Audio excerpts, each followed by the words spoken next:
Meus irmãos, eu tenho uma palavra da parte de Deus ao seu coração. No nosso último culto do ano, eu quero poder meditar com vocês sobre algo que Deus pôs no meu coração. E quero convidar você a abrir a sua Bíblia no Evangelho de João. Evangelho de João, capítulo de número 15. Evangelho de João, capítulo de número 15, versículo de número 5. Esse é um texto que eu amo citá-lo, até porque é um texto em que acredito demais nele, como promessa de Deus. João 15, versículo de número 5, quero ler com os meus irmãos. Evangelho de João, capítulo 15, versículo de número 5. Todos acharam? Estaremos lendo na NVI. Diz assim a palavra de Deus: Eu sou a videira, vocês são os ramos. Se alguém permanecer em mim e eu nele, esse dará muito fruto, pois sem mim vocês não podem fazer coisa alguma. Vamos orar? Pai amado, fala ao nosso coração por meio da Tua palavra. Obrigado, Deus, pelos testemunhos que ouvimos aqui dos Teus servos, por tudo que o Senhor fez. Nós glorificamos e exaltamos o Teu nome e tributamos a Ti toda a honra, toda a glória e todo o louvor. E que o Senhor continue trabalhando em nós, e que o Senhor continue manifestando a Tua glória e o Teu poder sobre todos nós. Fala ao nosso coração e nos abençoa em nome de Jesus. Amém. Essa é uma porção das Escrituras, irmãos, que se encontra num episódio muito curioso. João 15, ao lermos essa história e ao lermos essa revelação do Senhor, achamos que Jesus disse essa história, contou essa ilustração viva, fez essa analogia, quem sabe pregando às multidões, quem sabe enquanto ele estava no templo, no pórtico de Salomão, ou quem sabe ali na Galileia. Jesus ele tem vários sermões dele, em que ele faz em vários lugares. O mais conhecido de todos é o Sermão do Monte, que ele senta-se num monte e ali prega. Mas muitas passagens nós conhecemos, mas nós não sabemos em que lugar ele falou aquilo. E é bem curioso que, ao ler o Evangelho de João, nós notamos que essa passagem, ela foi dita naquele momento em que Jesus se reúne com os seus apóstolos no cenáculo para fazer a ceia. Essa mensagem, esse discurso, esses ensinos, foi naquele episódio da última semana de Jesus, aonde Jesus chega e diz para um dos seus servos: vão numa cidade, quando vocês virem um homem carregando um cântaro, um vaso, sigam ele. Ao chegar na casa onde ele está, diga para o dono da casa: o Senhor precisa da tua casa para fazer a ceia. Talvez você diga assim: pastor, mas como os apóstolos iam para Jerusalém e são muitas pessoas na antiguidade que carregavam cântaros, vasos. Sim e não. Não era comum um homem carregar, era comum a mulher carregar. Possivelmente a esposa daquela família ou as mulheres daquele lar estavam doentes e ocupadas, então tinha um homem. Então, quando Jesus dá essa instrução aos seus apóstolos, eles percebem na multidão alguém diferenciado, seguem ele, chega na casa e ali o Senhor pede aquela casa para fazer a ceia. E a ceia de Jesus, o apóstolo João registrou essa ceia com várias outras passagens. Então, na realidade, quando você pega o Evangelho de João, praticamente metade do Evangelho de João são os discursos da ceia. Olha que fantástico. Foram aqueles discursos que só os 12 apóstolos receberam. Quando nós lemos em João 14, que Jesus fala sobre o Consolador, o Espírito Santo, e João 16, foi na ceia. Quando Jesus disse que um deles ia trair, foi na ceia. Ou seja, esses discursos, e esse da videira aqui que a gente acabou de ler, foi um discurso íntimo, no pé do ouvido de Jesus para os seus discípulos. Que fantástico, não, irmãos? Era uma casa em que Jesus tinha pedido ao morador para fazer a ceia ali. Então, havia ali os ingredientes da Páscoa, porque podem ver que Jesus ele faz a nova aliança na Páscoa judaica, e na Páscoa judaica a mesa ela é bem farta, e tem pão e vinho, e ali ele dá um novo significado ao pão e ao vinho. Foi nesse mesmo episódio que também Jesus ora, fazendo aquela oração em João 17, a oração sacerdotal. Olha que fantástico. Ou seja, quando nós lemos o Evangelho de João, metade do Evangelho praticamente foi os discursos para os apóstolos. Então aqui, Jesus estava dizendo algo específico aos apóstolos, só para eles, momento particular para eles. E hoje, Deus está presenteando-nos com esses discursos nessa porção. E aqui eles ouviram de Jesus essa analogia, essa comparação. E eu quero ler novamente com vocês aqui do versículo 1 em diante. Vamos ler do versículo 1 em diante de João 15, porque, como eu falei para vocês, Jesus, ao dar essas instruções, estava ensinando eles, estava dizendo para eles coisas preciosíssimas. Hoje, Deus deixa essa mesma palavra a você e a mim. Amém, meus irmãos? Se somos discípulos dele, essas palavras são para nós, essas promessas são para nós. Lemos aqui que sem ele, sem Jesus, nós não podemos fazer nada. Amém, meus irmãos? Você crê nisso? Você chegou até esse dia porque o Senhor te sustentou, o Senhor te abençoou. E o próximo ano que virá, pastor? Que iniciaremos amanhã. E o que será? O Senhor continuará te sustentando, porque sem ele nós não fazemos coisa alguma. Amém? Mas eu hoje quero falar, e o título da minha mensagem é permanecer nele. Porque se você foi abençoado por Deus, foi porque você permaneceu nele. Nele quem? Em Jesus.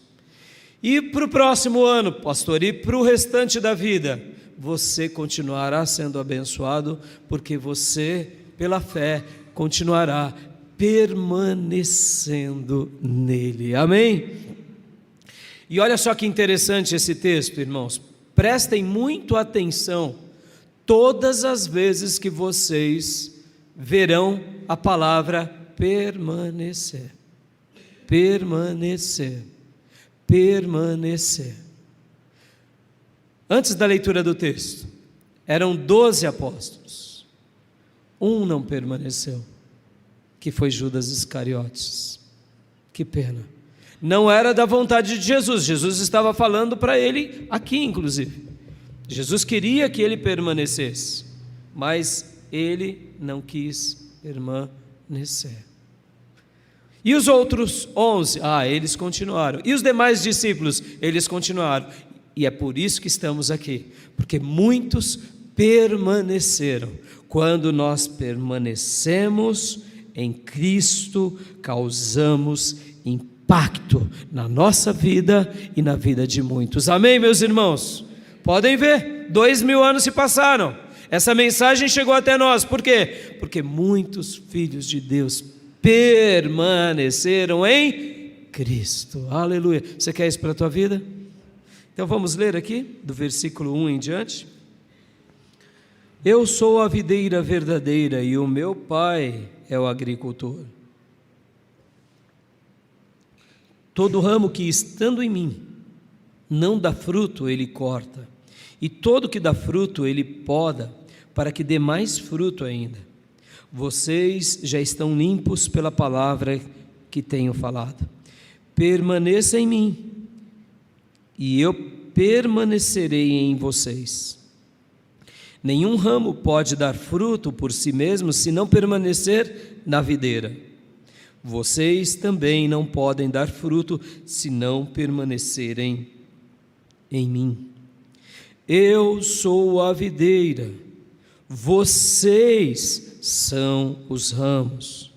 Se alguém permanecer em mim e eu nele, esse dará muito fruto, pois sem mim vocês não podem fazer coisa alguma. Se alguém não permanecer em mim, será como o ramo que é jogado fora e seca.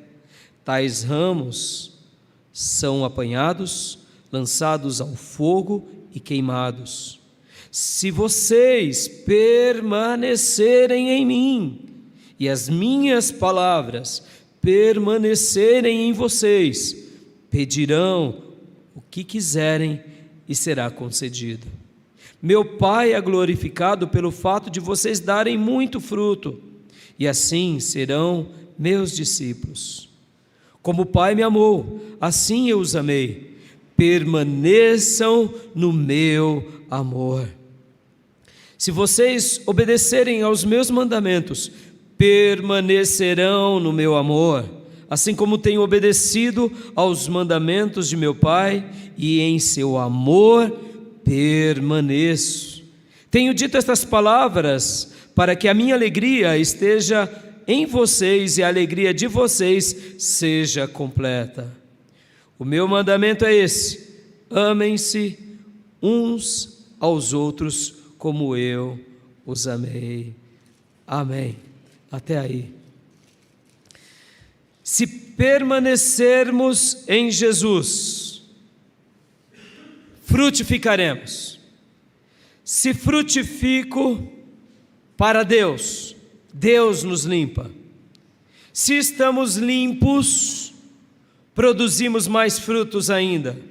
Mas tudo isso só acontece em nós, de fato, se permanecemos nele, pois sem ele nós nada somos. Essa mensagem, meus irmãos, tem a ver com a videira e com os ramos. A videira é Cristo. Ele é essa árvore abundante que emana toda a vida, que emana todas as bênçãos de Deus. Nós somos apenas um ramo, que fomos enxertados nele e temos um dever, porque aqui fica muito bem claro que Jesus é a videira e nós somos o ramo. Qual é a nossa única função? É permanecer. Permanecer. Permanecer nele. E por que eu quero deixar essa palavra ao coração dos irmãos? Porque nós geralmente nos confundimos e nos perdemos nesse permanecer. Nós achamos que trabalhar na igreja é permanecer na videira, em Jesus, e não é. Se eu contratar agora um pintor para pintar a igreja, é um trabalhador, como um outro trabalhador. Não é o fato dele estar pintando a igreja que o faz permanecer em Cristo. Nós nos perdemos sobre essa questão do permanecer. Nós confundimos no nosso dia a dia. E por que nós fazemos essa confusão? Ora, porque nós não entendemos a essência do cristianismo, e ora, porque nós nos satisfazemos com as coisas, com as atividades. Como eu mencionei, quantos são aqueles que trabalham para Deus, mas não quer dizer que permanecem na videira. Ele trabalha para Deus. Ele era um cantor e agora ele canta para Deus. Então ele diz: eu permaneço em Cristo. E eu pergunto: será que todo mundo que canta permanece em Cristo? Não necessariamente. Quantos são aqueles que são profissionais da fé? Pastores que têm o dom da oratória, o dom do ensino, e eles administram a igreja, são profissionais da fé. Então, quando nós olhamos ele, dizemos: é um pastor. Mas será que de fato é um pastor? Ou é um profissional da fé? Interessante. Quantos são os voluntários na igreja que dizem: não, eu estou trabalhando, eu estou cuidando do infantil, eu estou limpando a igreja, eu estou cuidando da portaria, eu estou trabalhando na obra. E eu te pergunto: e daí? Qualquer pessoa pode trabalhar numa obra. Podem ver que todas as religiões têm pessoas que trabalham naquela obra.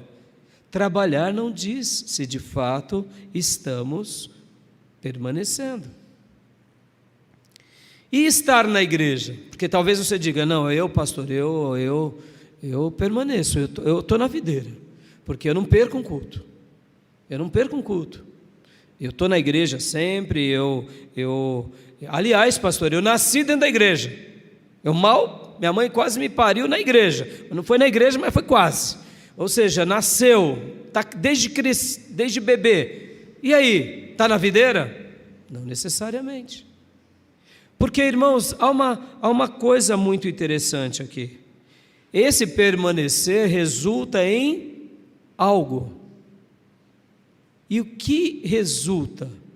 Qual é o fruto desse permanecer? São os frutos. Aí muda tudo. Como eu sei se eu estou na videira? Se eu frutifico. Não na dimensão do exterior, mas na dimensão interior. Porque, como eu disse, irmãos, eu posso até achar que eu estou frutificando por dar uma aulinha para as crianças, por limpar a igreja, por participar de ministérios. Não quer dizer muita coisa, meus irmãos. Judas era o tesoureiro. Judas expulsou demônios. Judas possivelmente impôs as mãos e, em nome de Jesus, falou palavras para pessoas doentes e as doenças foram curadas. Mas Judas não permaneceu. E prestem bem atenção a essa expressão. É permanecer, dando uma ideia de continuidade. Permanecemos no passado, permanecemos no presente e permaneceremos no futuro. E é muito interessante que no grego essa palavra permanecer, ela tem várias referências. Ela se refere a lugar.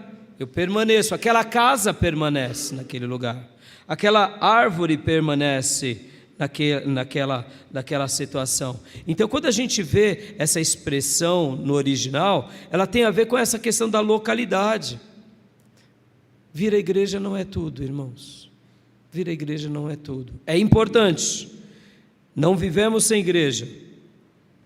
Mas permanecer é muito mais do que vir à igreja. Permanecer é algo além do que vir à igreja. Permanecer está além de um endereço, uma residência, um lugar fixo.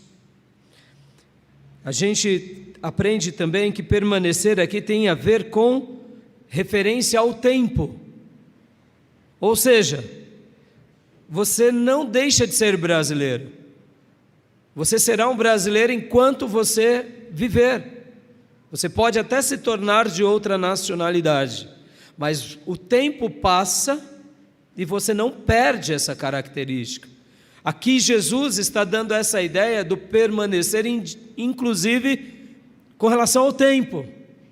Será que o nosso tempo, a gente permanece no Evangelho enquanto as coisas estão favoráveis a nós? Porque Judas foi essa pessoa. Podem ver que Judas continuou a ser, ele durou, ele atuou durante algumas coisas enquanto foi bom para ele. Mas de repente ele viu que o discurso do mestre começou a ficar complicado. o mestre ia morrer na cruz. E o mestre estava dizendo que todo mundo tinha que carregar a cruz. E esse papo não ficou muito bom para Judas, não. Judas queria continuar cuidando do caixa da igreja, queria ver Jesus agora fazendo uma grande revolução, mas de repente Jesus cura as pessoas, expulsa os demônios, não faz a revolução política. Ou seja, ele começa uma jornada, mas o tempo vence ele. Por quê? Porque o coração dele não era inteiro em Deus.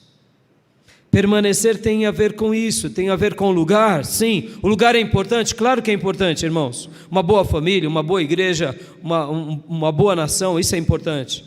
Mas o permanecer de Deus é além do lugar, é vencer o tempo e se manter indiferente do que aconteça no tempo que passamos. E também aqui, esse permanecer tem a ver com referência a estado ou a condição. Tem a ver com essa questão das nossas mudanças. Porque eu permaneço de uma forma e depois a vida pode me presentear com outra coisa. Por exemplo, uma pessoa pode ficar viúva. Era uma pessoa casada, que permanece casada até o ente querido ser recolhido. Então, tem coisas que têm a ver com referência a alguns estados ou algumas condições. Tem coisas que estão além de nós. Mas Jesus aqui ele está dizendo, olha, o permanecer que eu quero que você viva diante de mim é um permanecer que tem a ver com lugar, mas é um permanecer que tem a ver com o tempo, que você prevaleça sobre o tempo, e é um permanecer que também você saiba lidar com essas questões dos estados da vida e das condições. E isso depende de nós. Judas poderia ter escolhido como Pedro. Pedro negou a Jesus, mas Pedro voltou, pediu perdão. Judas não fez isso. Então, meus irmãos, em primeiro lugar, se eu realmente permaneço, eu frutifico, louvado seja Deus. Quer saber se realmente você está na videira? Você dá frutos espirituais. Não é o trabalho pelo trabalho, é a presença de Deus sobre nós em primeiro lugar, é a comunhão com Deus, e naturalmente o fruto de Deus virá. E quais são os frutos que a Bíblia espera de nós?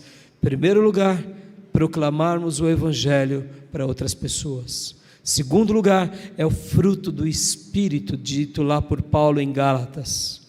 Quem tem o Espírito de Deus frutifica pelo Espírito. Quem já deixou de permanecer no Evangelho, frutifica como a carne frutifica. Podem ver que Gálatas, Paulo vai falar o fruto do Espírito e o fruto da carne. Judas, ele aparentemente frutificou no Espírito, mas depois ele realmente demonstrou o fruto da carne. Então, se eu permaneço, eu frutifico. Meu irmão, como que foi a sua colheita desse ano? E aqui me refiro ao fruto espiritual. Porque durante esse ano eu preguei e ensinei para vocês sobre muitos profetas, sobre a escola de profetas, e muitos profetas eram na semelhança de João Batista. Tinham roupas de animais, tinham apenas um lugar simples, mas eu te pergunto, eles frutificavam para Deus? Meu Deus! Por isso que para mim João Batista no Novo Testamento é uma das pessoas mais maravilhosas, para mim. O homem ousado, o homem desprendido, o homem corajoso, que foi uma boca de Deus na terra, pregou no deserto e as multidões iam a ele, foi decapitado, mas mesmo morto, continuou falando, porque ele deixou uma geração de discípulos prontos para que Jesus começasse a fazer a grande obra. Ó, meus irmãos, pergunto, como foi o seu ano? Você frutificou no Espírito? Quem venceu os embates da sua vida? Foi o Espírito ou foi a carne? Ó, meus irmãos, estamos prestes a terminar um ano e começar outro ano, quer ter um ano de vitória no próximo ano, permaneça em Jesus, porque você permanecendo nele, você dará frutos espirituais para a glória de Deus, e as bênçãos te alcançarão da forma de Deus, porque, como eu disse, os profetas deixaram um legado poderoso, e hoje nós estamos aqui de acordo com a doutrina dos profetas e dos apóstolos. Não deixaram para nós uma herança financeira, não deixaram para nós uma herança imobiliária, mas deixaram para nós uma herança espiritual. E é isso que nos faz vencer a cada dia, porque nós olhamos para eles e dizemos: Senhor, eu quero ser como eles foram. Porque quem de fato permanece na videira, frutifica frutos espirituais. Amém, meus irmãos? Segundo lugar, se frutifico, logo Deus nos limpa. E aqui é uma parte difícil, porque na videira há a poda dos galhos. Aqueles que gostam da botânica, de plantas e em especiais de árvores frutíferas, a videira ela se assemelha muito a uma família, irmãos, a relacionamentos. A videira ela chega a ser quase um pet. Você precisa cuidar dela bem. Existem videiras silvestres, mas elas frutificam muito pouco, porque para que uma videira dê o máximo do seu potencial, ela necessita de um agricultor. E aqui no texto a gente sabe quem é o agricultor. O Pai é o agricultor. Amém, meus irmãos? O Pai é o agricultor. Mas a videira ela precisa ser cuidada, ela precisa ser adubada na época certa. Ela precisa ser cuidada, passando alguns produtos também na época certa. E ela precisa da poda. Porque os galhos que são frutíferos, nascem outros ramos nesse galho e geralmente tiram a vitalidade dos galhos frutíferos. É muito interessante. Como toda árvore viva, vão nascendo novos galhos, e você tem que limpar aqueles galhos infrutíferos, porque eles tiram a vitalidade para os galhos frutíferos. O que Jesus está dizendo aqui, que quem realmente frutifica, Deus limpa. E o que é o limpar de Deus? É a consagração. Deus vai nos podando, Deus vai nos preparando. Podem ver, meus irmãos, que a caminhada com Deus é uma caminhada de crescimento até o nosso último dia. Nós continuamos frutificando e o Senhor vai nos podando. Por quê? Porque Ele quer que a gente continue produzindo muito mais. Talvez você está reclamando pelas podas de Deus. Não, meus irmãos. Quando Deus nos poda, é porque Ele sabe que a gente pode produzir muito mais. Aceite as podas do Eterno, porque Ele está cuidando de você. Num primeiro momento parece ser privação, mas num segundo momento é produtividade que virá. Amém, meus irmãos? Terceiro lugar, se estamos limpos, produzimos mais fruto ainda. Se Deus te podou esse ano, se Ele podou coisas na sua vida, se Ele te ensinou a mortificar a carne, se você tem passado por provas e você não entende as provas, essas são as podas de Deus. Nós não teremos tudo o que desejamos, mas nós teremos tudo o que Deus sonhou para nós. Você talvez não consiga ter tudo o que você sonhou para a tua vida, porque quem me diz que o seu sonho é o melhor de Deus para você? O melhor de Deus para você e para mim são os sonhos de Deus. Então, quando Ele nos podar na vida, eu sei que parece fácil falar aqui, mas tem algumas podas que nos doerão muito, irmãos. E é por isso que Jesus disse que nesse mundo teríamos aflições, que esse mundo nos odiaria. Podem ver que do versículo 18 em diante vai falar isso, mas Ele diz para nós: tenham bom ânimo, eu venci, vocês vão vencer. nas podas de Deus na nossa vida nunca são para nos jogar no fogo, mas são para que a gente produza mais para a glória de Deus. Então, se realmente estamos limpos, se realmente fomos podados, olhe para o amanhã, para o próximo ano e já saúda as vitórias e os frutos, porque você frutificará muito para a glória de Deus em nome de Jesus. Creia nisso, meus irmãos. Meus irmãos, como talvez vocês achem que eu sou assim uma pessoa entusiasta ao extremo. Tem hora que de fato sou mesmo, mas eu não sou um entusiasma que vive com os pés nas nuvens. Os meus pés estão no chão, mas o meu coração está em Deus, a minha mente está nos céus, e o meu Nazareno pode tudo. Ele pode mudar a nossa nação, Ele pode pegar a pessoa mais pecadora e mudar, Ele pode mudar as nossas vidas, Ele pode nos curar, Ele pode tudo. Então, pela fé, se Deus tem te limpado, saúda já os frutos que virão no próximo ano, em nome de Jesus.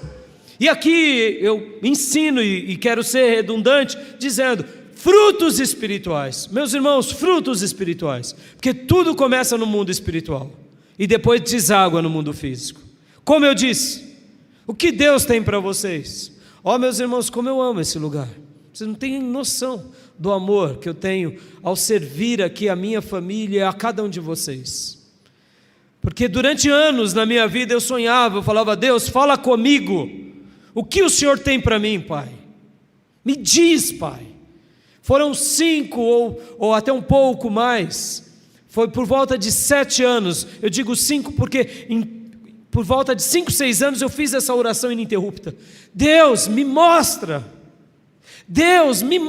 o que Tu tens para mim, eu quero ser útil no Teu reino, eu quero ser útil fazendo algo, construindo algo para Ti nessa terra, me mostra. E olha, irmãos, eu aguardava, quando eu via uma pessoa sendo usada por um dom de profecia, um verdadeiro dom de profecia, eu falava: é hoje que Deus vai mandar o servo, o vaso, vai falar comigo. E claro, meu irmão, eu sou muito criterioso, como eu disse, meus pés estão no chão, então eu olhava, falava: profetada de bobinho, e fala só o óbvio para as pessoas, eu nem ligava. Mas tem o verdadeiro profeta, aquele que Deus usa, aquele que Deus coloca realmente o Espírito Santo dele sobre ele. Quando eu via um vaso de Deus, eu falava: quem sabe é hoje.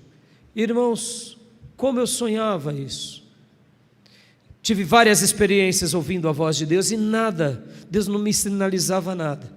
A minha primeira experiência aconteceu quando um dia eu tinha acabado de fazer a minha matrícula em engenharia. Eu estava no 3º ano do colegial, mas o meu coração estava ardendo para fazer teologia.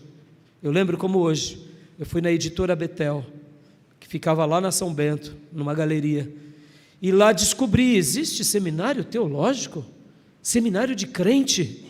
Para mim, como eu era um católico, para mim só existia seminários católicos. Então eu amava estudar a Bíblia, e quando eu descobri que havia seminários teológicos, eu falei: não acredito, lugares em que as pessoas estudam a Bíblia.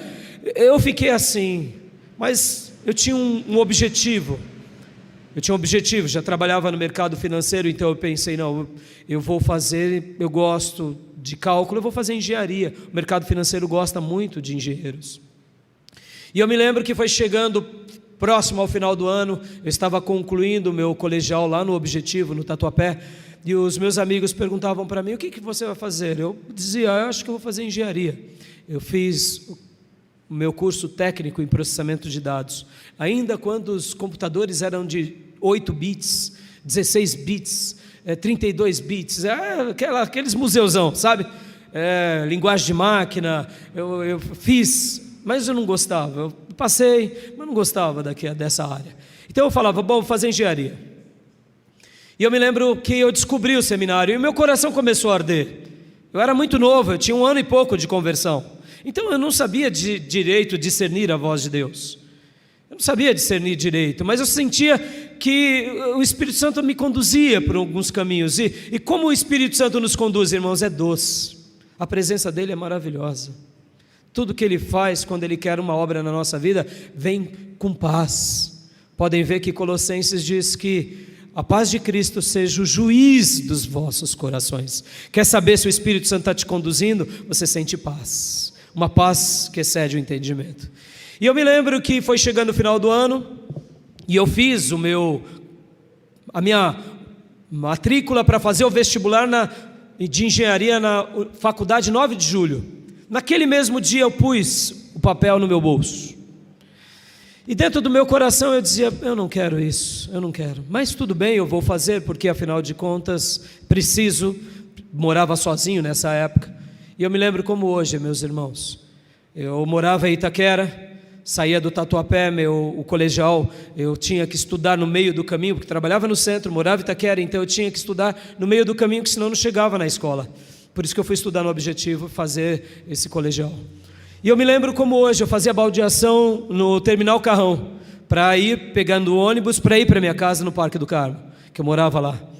E eu me lembro como hoje, já era mais de 11 e pouco da noite, quase meia-noite, eu peguei o ônibus para fazer baldeação, eu entrei, mas o Espírito Santo de Deus me disse assim, desça do ônibus. Eu falei, meu Deus, foi tão forte, o ônibus meio vazio, 11 e pouco da noite, eu acabei de entrar no ônibus, ia descer no ponto seguinte, não tinha sentido, mas foi tão forte essa voz, que eu desci. Falei, tá bom, Senhor. Aí eu fiquei assim, que nem, imagina, quase meia-noite, na avenida ali, como que é mesmo? Avenida, Fabiana? Onde tem o Terminal Carrão, 19 de alguma coisa. É Rio das Pedras, só que é a continuação, né? 19 de janeiro, muito obrigado. Isso aí.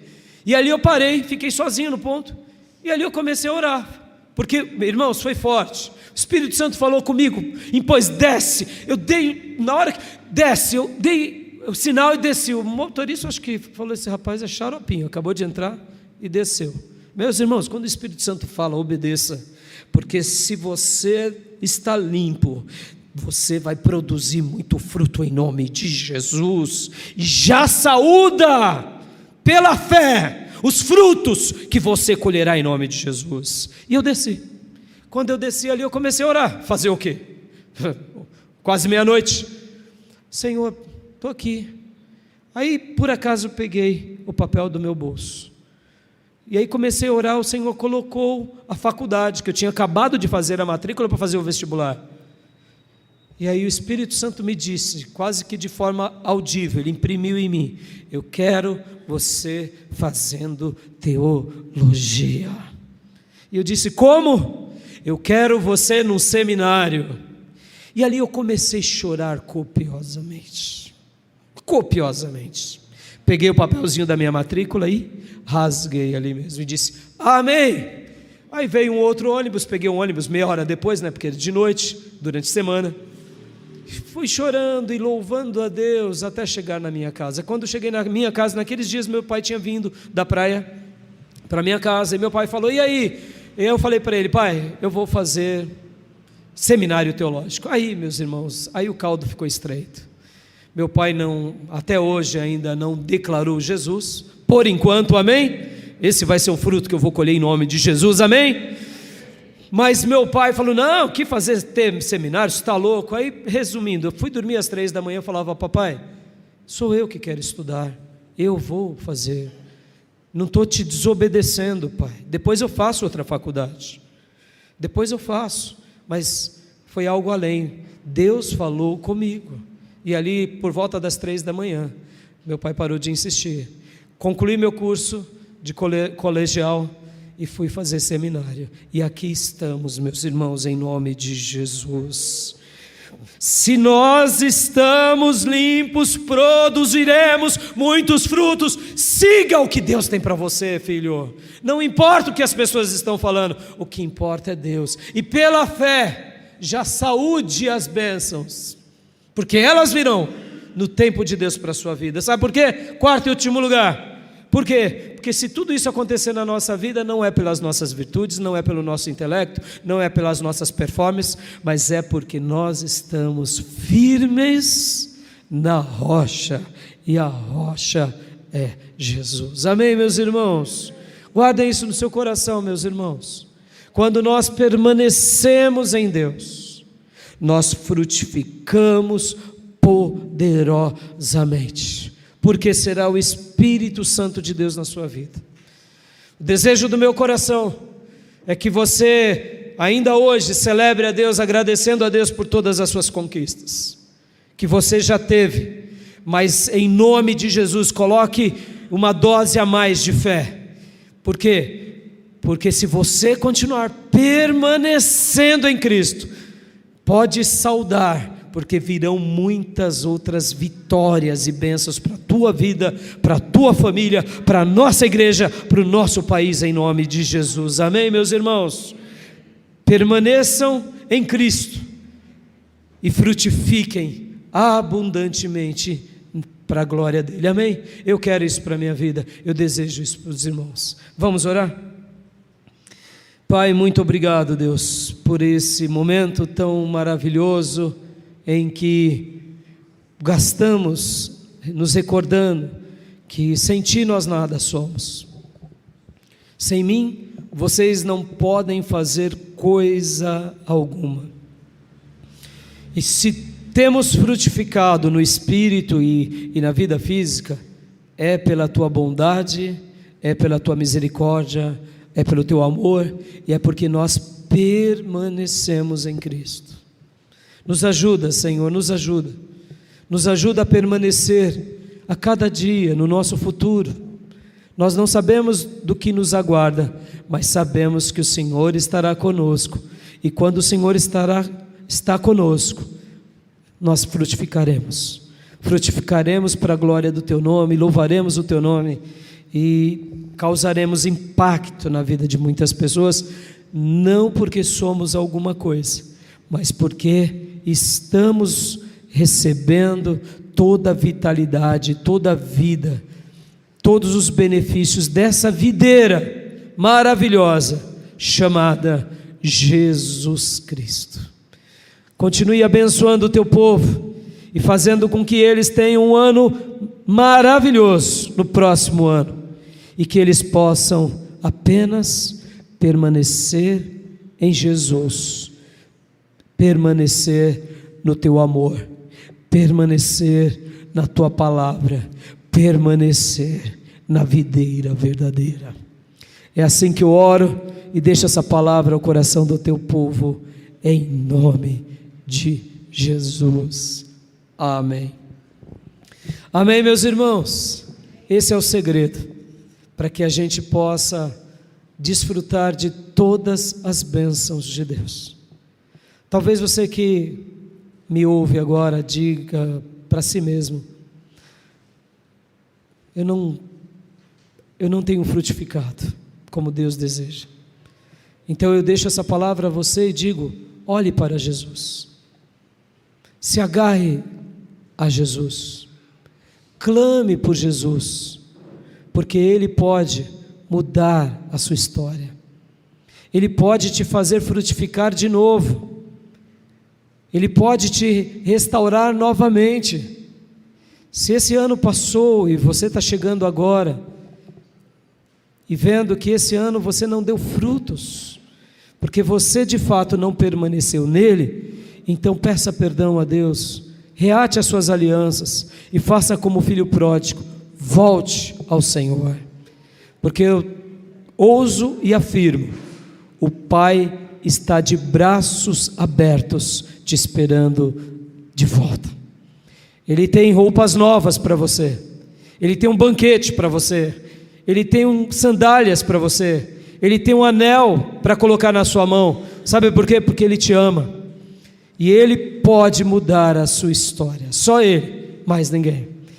E se você tem permanecido e tem colhido, mas deseja fazer ainda muito mais para Deus, então peça a Deus: me limpe, limpe esse ramo, tira tudo aquilo que está roubando as minhas energias, porque eu quero produzir muito mais para Deus. Amém, meus irmãos? Quero orar agora com vocês, agradecendo a Deus mais uma vez por esse ano, e logo na sequência dessa oração darei a bênção apostólica. Pai, muito obrigado por esse ano que passamos, muito obrigado por tudo que o Senhor fez por meio dessa igreja, muito obrigado por tudo que o Senhor fez, ó Deus, aqui entre nós. Obrigado, Deus, obrigado pela tua bênção, pelos meus irmãos, pelas nossas famílias, pela minha família, pelos irmãos que juntos celebramos e exaltamos o teu nome e fomos tão abençoados. Que a tua bênção continue sendo derramada sobre os teus servos, e que o próximo ano, Pai, a tua igreja continue, ó Deus, desfrutando de grandes realizações, de grandes bênçãos, de grandes conquistas. Ó Deus, ajuda-nos, abençoe-nos e continue nos unindo a Ti e nos levando até a Tua presença. E ó Deus, eu te peço também, abençoe, Pai, o próximo ano com toda sorte de bênçãos, graça, misericórdia e bondade, e que a tua misericórdia seja derramada sobre o teu povo, papai, sobre os teus servos, de uma forma muito, mas muito maravilhosa. Pai amado, eu peço, abençoe os teus servos, abençoe as tuas servas e continue guardando os teus filhos, fazendo que, ó Deus, tudo que seja da tua vontade se cumpra entre nós. Que o Senhor nos abençoe, que o Senhor nos proteja, que o Senhor, ó Deus, continue derramando da tua paz sobre todos os teus servos, e que 2024 seja um ano maravilhoso ao teu povo, à nossa cidade, à nossa região, ao nosso estado, país e a esse mundo que tanto precisa do teu amor e da tua graça. Eis-nos aqui, Senhor, usa-nos a nós, segundo a Tua vontade, em nome de Jesus. Amém. Amém, meus irmãos. Quero dar a bênção apostólica.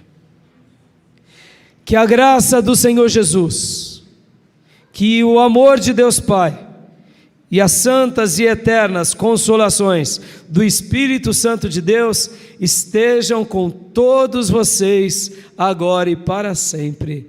Amém. Desejo a cada irmão da nossa amada igreja um feliz ano novo, que Deus te abençoe muito, em nome de Jesus. Amém. Podem se abraçar, meus irmãos. Aos irmãos que nos acompanham nas redes sociais, um feliz ano novo a você, e que Deus te abençoe em nome de Jesus.